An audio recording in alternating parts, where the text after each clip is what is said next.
Kudaina Baruga Mosta. In case you don't know, that's Behemoth Blogmaster in Japanese. I don't even know if I'm pronouncing it correctly, but you know, what can you do? Now this is another oddball topic for an episode, kind of like when I did scarecrows. I'm going to discuss sushi of all things in this one. If that alone is not enough to fill the episode with, I may talk about a few other Japanese foods, but I have already completed the notes for this, so more than likely it's just going to be sushi. But Japan is more than likely the most weird country in the world. Not just to my knowledge, but maybe at all. But this is a perfect example that weird doesn't equal evil. Weird can be a good thing sometimes. If anything, the more creative you are, the less evil you are. Because we don't want a bland-ass bitch in our life. Places like North Korea are evil. Not the people that live there, the citizens, but the government. I don't know if Japan is a comfortable place to live in or not, but there's no denying the people there are pretty skilled. A lot of them.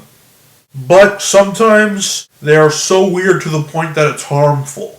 It could just be the fact that they get more tsunamis than any other country that's making them go crazy. But of course I don't know for sure. Alright, now we're going to actually start talking about sushi.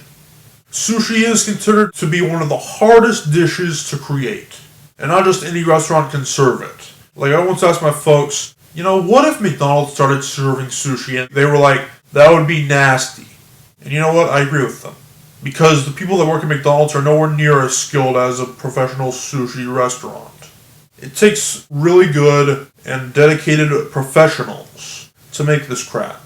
And because of that, it's probably pretty expensive. Like, you'd rather be spending your money at Subway and saving more money that way than to eat at a sushi restaurant. Of course, if you love sushi more than Subway, that's your business, but I digress. Now, there's some pretty stupid-ass rules in a lot of those sushi places. It'll be crap like, don't let the rice in the sushi touch the soy sauce. Put the fish side of the sushi in first. Really now? Really? You picky bastard? Just let me eat my food. I mean, it's bad enough that I have to eat with chopsticks, but why not use a fork or something? I don't know, but look, I'm not gonna judge, I'm just saying it. Whatever, forget it. But sushi better be pretty damn good if I'm gonna go here.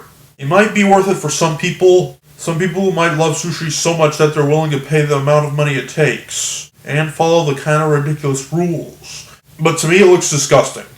I know you guys are going to say, you never know until you try it. Well, that might be true for some people.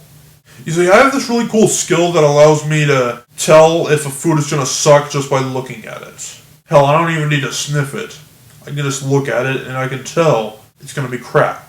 Almost every single time I eat something that I'm skeptical about at first, it ends up being a total piece of garbage. Maybe a few times it's been passable at the very most, but most of the time it's crap.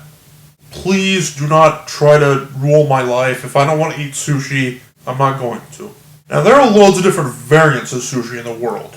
A lot of them have really high quality fish in them that you will never find anywhere else. It's so high quality, in fact, that oftentimes they serve it raw because, it's fresh. You don't need to cook it. It's already fine the way it is. I could be wrong here, but this is just what I learned from watching one video. Probably should have done more research than that, but hey, what can you do now? But did you know that there's only one ingredient that's in every type of sushi? It's called vinegared sushi rice, or samushi, or however you pronounce it. I'm assuming that's the rice that has been put in vinegar, kind of like how cucumbers have been put in vinegar to make them into pickles. So basically there's rice in every single type of sushi, but not fish. Mind blown, because I used to think fish was in all sushis. I'd love to see a sushi that doesn't have fish in it. That'd be interesting. Well anyways, there are some sushis where one of the ingredients is a fish known as fugu, or fugu, I don't know how to pronounce it, which is some type of puffer fish. They have a dangerous liquid or something inside of their body that if consumed by humans, even the smallest amount, it can be lethal. There have been about 30 or so cases of people going to the hospital because of incorrectly made sushi. Guys, let me tell you have to be a really freaking good chef to make this crap. It is beyond difficult. It is brutal. And I hope they get paid enough for this crap, because holy hell.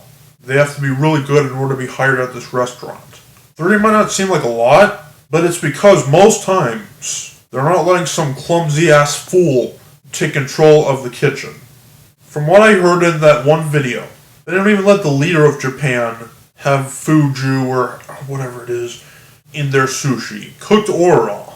I'm assuming it's because they want to keep the emperor, or whatever term they use, safe, just to make sure, and they're not willing to risk it. I don't know. Now, one more thing before I bounce. The future of sushi could be in danger. Oh no! Anyway, last week. No, but for real. It might not be a big deal for me, but I think they could be running low on the right types of fish. And lots of people aren't willing to go to sushi school to learn how to do this really hard task. I don't know. Alright, boys and girls, well, I think I'm done for now. And I didn't even have to talk about other types of food. I'm no Japanese expert. What is their noodles? Yeah, I'm not even going to bother going through it.